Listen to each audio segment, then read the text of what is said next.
We are used to the dominance of the United States and the dollar's centrality, but Trump's ultra-aggressive tariffs could end up costing the US dearly.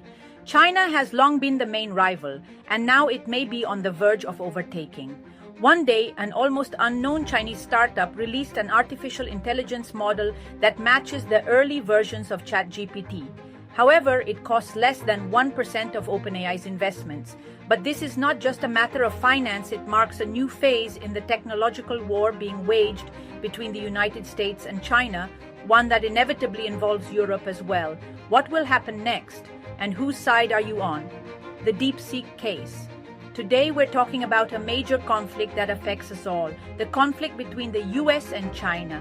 We are caught in the middle and need to figure out which side to take, or if we even have the tools to stand on our own side. Let's start with the hottest topic of all, the new race for artificial intelligence.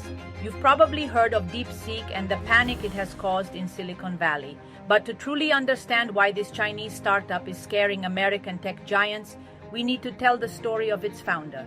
His name is Liang Wenfeng, a name we may soon be hearing much more often. After earning a degree and a master's in computer engineering, Liang already had a clear goal in mind, combining finance and artificial intelligence. In 2015, he founded High Flyer, a hedge fund that uses math and AI for investment strategies. His approach was unconventional from the start. Instead of hiring experienced engineers from major tech companies, he recruited young PhD students from top Chinese universities, people with zero corporate experience but deep technical knowledge. He did this with a clear vision. With this mindset, High Flyer achieved remarkable results, recording an impressive 151% return from 2017 to mid-2024. This means that its investments more than doubled over those years, a feat that is extremely difficult for large funds. To understand how fast they grew, let's compare it to the Chinese CSI 300 index, which only gained 8% over the same period. High Flyer, on the other hand, generated an average annual return of 13%, compounding its gains year after year. However, beyond the financial success, Liang's true passion was artificial intelligence. When the first version of ChatGPT was released in 2022, he was blown away. But after the initial amazement, he became convinced of one thing. ChatGPT was incredible, but he could do even better. Moreover, he was already working with a form of AI, giving him a head start. He had both the team of experts and the hardware needed for the job, the birth of DeepSeek. That's how the idea for DeepSeek was born. However, the project faced an immediate and potentially fatal setback. The US, under Biden's administration, imposed a ban on exporting advanced chips to China in an effort to limit its technological progress. Additionally, the US threatened sanctions against any company, including non-American ones, that failed to comply with the export restrictions. This was a major problem for Chinese tech companies, as China could not still produce the most advanced chips domestically. It seemed like the end of the road for DeepSeek, and it also put the survival of Liang's High Flyer at risk. Yet, it was precisely this chip shortage that led Liang to develop DeepSeek's greatest strength, the ability to operate with minimal resources through extreme optimization. Forced to make do with less, his team worked wonders. By the end of 2024, they achieved the impossible. They completed the R1 model, which demonstrated exceptional performance. AI systems based on R1 required far less training than their American counterparts to achieve the same results on industry benchmarks. This translated into significantly lower energy costs and reduced dependency on chips. To put it simply, it was as if Liang's R1 system enabled an AI to achieve the same results as American models with only 1/10 of the resources. In other words, R1 allowed the new system to learn 10 times faster while requiring less data and computing power. Over time, technical challenges might arise, but the new system appeared highly promising. However, everything we've described so far is based on information provided by DeepSeek and Liang himself. Not everyone is convinced that these claims are entirely accurate. The game-changing launch in early 2025, DeepSeek officially launched and shocked the world. The R1-based system appeared to work remarkably well, and creating an alternative to ChatGPT allegedly cost only $6 million or so, the company claimed. In the US, developing even simpler AI models in recent months has cost companies billions of dollars. Many industry experts were skeptical about the $6 million figure. It seemed too good to be true, and they were partially right. Shortly after, DeepSeek's engineers published a research paper explaining the development process of the R1 system. In doing so, they refuted accusations of copying American models by detailing how their technology worked, demonstrating its originality. However, the paper also revealed the various stages of development, from which analysts deduced that the actual costs were much higher than initially claimed. According to a report by SemiAnalysis, which scrutinized the paper, the real investment behind DeepSeek was approximately $500 million, far more than the $6 million declared. Nevertheless, this was still a remarkable achievement compared to the billions spent by American AI companies. Impact on the market. The effect was immediate. On January 27, 2025, the day DeepSeek was launched, the Nasdaq, the index of major U.S. tech stocks, dropped by 3%. While that might seem minor, it was a significant blow, as it meant nearly the entire U.S. tech sector was in the red. These were companies that had been developing AI without much competition until now. Suddenly, AI was no longer their exclusive domain. The impact wasn't limited to tech stocks. Even looking at a global index like the MSCI World, there was a decline, though it was less steep than on the Nasdaq. This was because global indices are more diversified. After the black day of January 27, 2025, investors remained nervous. The feeling was that something had fundamentally changed. But was it just temporary market volatility, the usual ups and downs without real cause? Or were these shocks exposing a deeper battle for control over the technology of the future? The chip war. Just a few days after the release of the R1 model that powers DeepSeek, the DeepSeek app became one of the most downloaded worldwide. However, the reactions from Western authorities were swift. Several U.S. government agencies, such as NASA and the Navy, completely banned its use among their employees. Other countries, including Australia, Taiwan, and South Korea, quickly followed suit. However, it's worth remembering that similar reactions initially hit ChatGPT. The US-China trade war began well before the pandemic, but the American strategy toward Beijing has evolved significantly over time. The Trump administration initially focused on tariffs on imports and banning the use of devices from companies like Huawei and ZTE.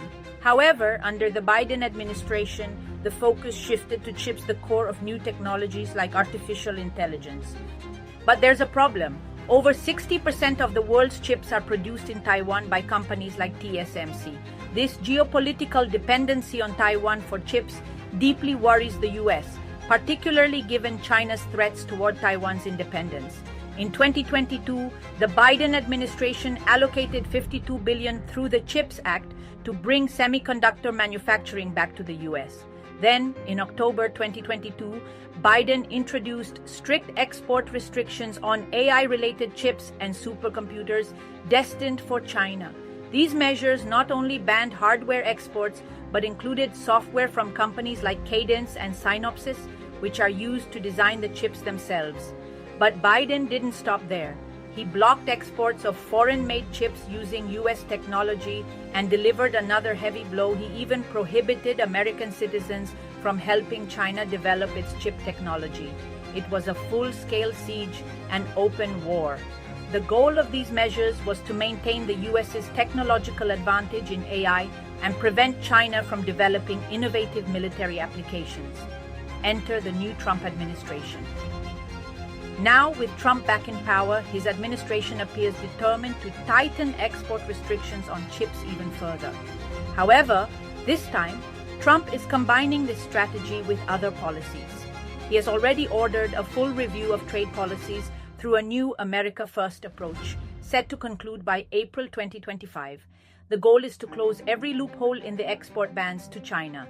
According to Reuters, Trump is also reportedly planning even stricter restrictions on chips, which could involve Western allies, including Europe. However, the DeepSeek case demonstrated that even in technological isolation, China can do more with less.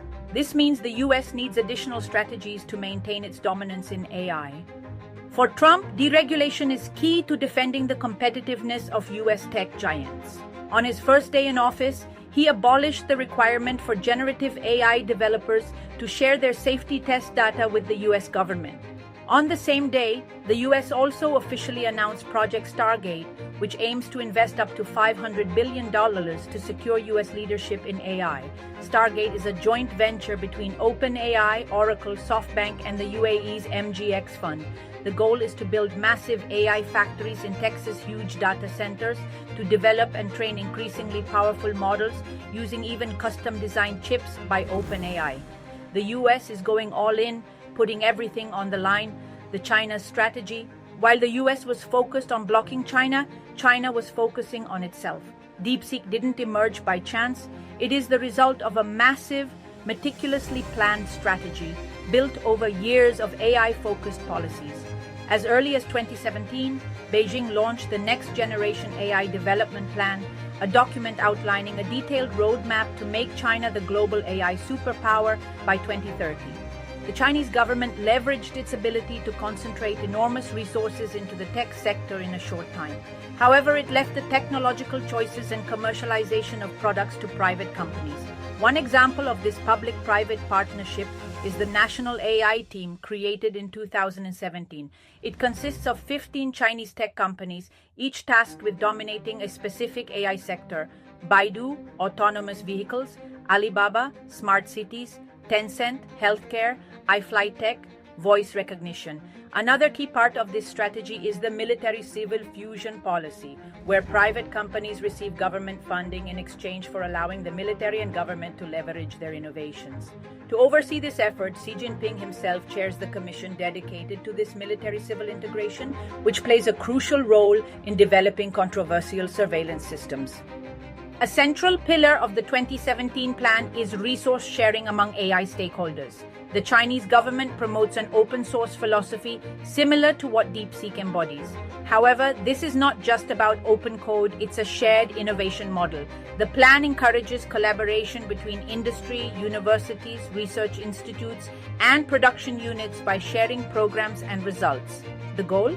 To optimize and integrate computing resources across the country, a crucial move, given the chip shortages caused by US export restrictions. In 2021, China launched the Integrated National Computing Power Network, a bold infrastructure project. The idea is to shift data processing from the major cities in the east, where data is generated, to the western provinces, where land and electricity are cheaper. This network was essential for training the first Chinese generative AI models, like Huawei's Pangu. Since 2022, Beijing has also adopted a systematic national mobilization approach, known as Whole of Nation, to develop generative AI models. The government acts as the orchestrator of the ecosystem, coordinating efforts between state laboratories, universities, and selected tech companies. But China didn't stop there. In July 2023, the Shanghai AI Laboratory appointed companies such as Baidu, Huawei, China Mobile, and Alibaba to lead the national standards for AI models. In this system, companies do not compete in every sector. Instead, they collaborate on strategic objectives dictated by state planning. The result? A rapid surge of new AI models, both generative, like ChatGPT, and industrial scientific applications. By August 2024, Chinese authorities had approved 188 generative AI models. Alongside DeepSeek, many other AI products gained significant popularity in China, largely thanks to integration with major platforms. The outcome? According to Chinese authorities, over 600 million people in China are already using these models, a massive user base that will continue to train Chinese AI even when facing international restrictions. Sure, China faces challenges, particularly in chip procurement, but despite this, it has clearly thrown down the gauntlet to US dominance. And what about Europe? But make no mistake, this is not just a US versus China battle. Europe is closely tied to both superpowers. Therefore, it is crucial to consider what Europe is doing and whether it can hold its own in this technological race. The European response.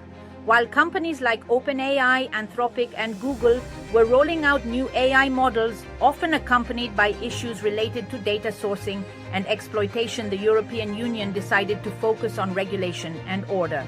Today, Europe enforces the AI Act, the most comprehensive AI regulation in the world. This framework aims to develop human-centric AI that is attentive to risks, with hefty fines for those who fail to comply.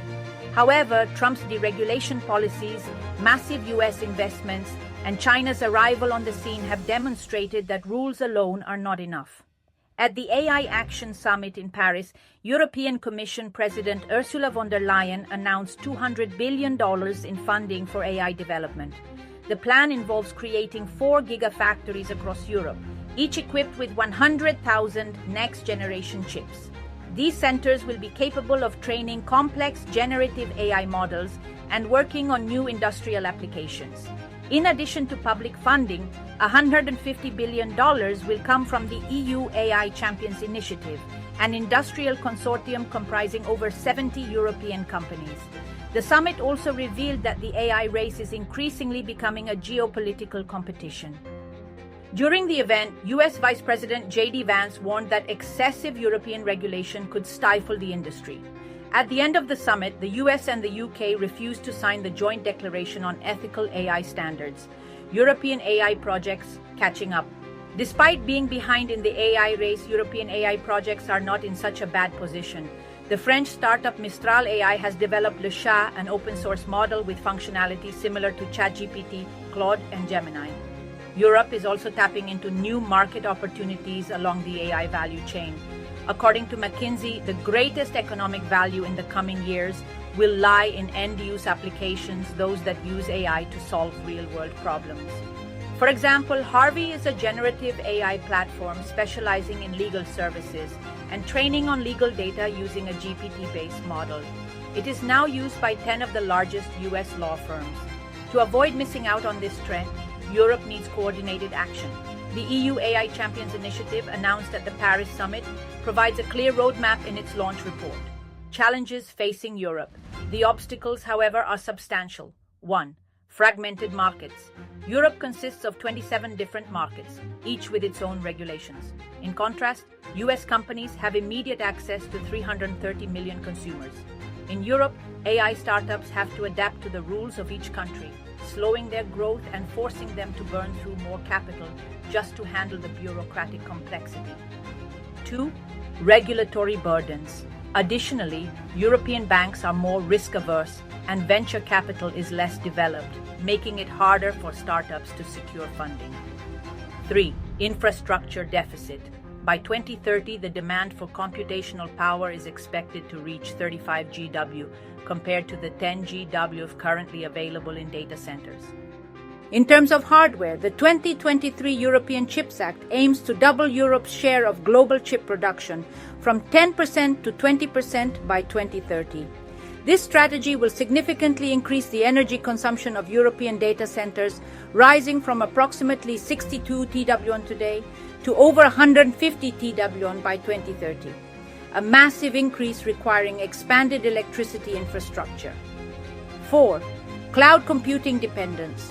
Much of Europe's digital infrastructure relies on cloud services provided by non-European companies, primarily American.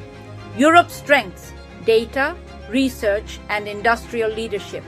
Despite these challenges, Europe has key advantages: high-quality industrial data. Thanks to decades of manufacturing leadership, Europe possesses extremely precise industrial data, collected according to strict regulatory standards. This makes European industrial data more accurate and valuable than most global counterparts, essentially gold for training high-performing AI systems. Research excellence. Europe is home to some of the world's leading research centers. It is no coincidence that 9 of the 10 most used open-source AI models globally were developed by European teams. The strategy for European AI sovereignty. The EU AI Champions Initiative outlines a multi-pronged strategy. 1. Regulatory sandboxes. Create experimental environments with minimal bureaucratic hurdles, allowing startups to test and innovate freely. 2. Public sector as a key client. Encourage EU states to become the first clients of European AI startups, providing them with early revenue streams. 3. Infrastructure and data sharing. Promote data and infrastructure sharing between large companies and startups to accelerate collaboration. 4. Stronger university-industry collaboration. foster closer ties between academia and industry to speed up applied AI research. If successful, this strategy could increase European productivity by around 3% annually, compared to the current growth rate of less than 1%. Conclusion: an independent Europe or a follower? Europe is indeed trying to catch up on lost ground. The continent aspires to technological independence, which may become increasingly necessary given the growing geopolitical rivalry between the US and China. However, achieving this independence will require true European unity. Otherwise, the EU will be left with no choice but to align with one of the two superpowers, either as a partner or a supporter. Ultimately, the future direction Europe chooses will shape its role in the global AI race. The race for AI dominance is no longer just about technology, it's about power, influence, and independence. While the US and China push forward with massive investments and looser regulations, Europe is trying to carve its own path, balancing innovation with ethical oversight. The EU AI Act and the Champions Initiative could make Europe a leader in industrial AI, but only if it can overcome its fragmented markets and infrastructure challenges. The future of AI is still being written, and whether Europe will stand as a global tech powerhouse or simply follow the lead of others will depend on the actions taken today. One thing is certain: the AI revolution is here, and no one can afford to be left behind. If you found this video insightful, don't forget to give it a thumbs up, subscribe, and turn on notifications so you won't miss future deep dives into the world of AI and tech. Let me know in the comments. Do you think Europe has what it takes to become a true AI powerhouse? Or will the US and China continue to dominate the game? Thanks for watching, and I'll catch you in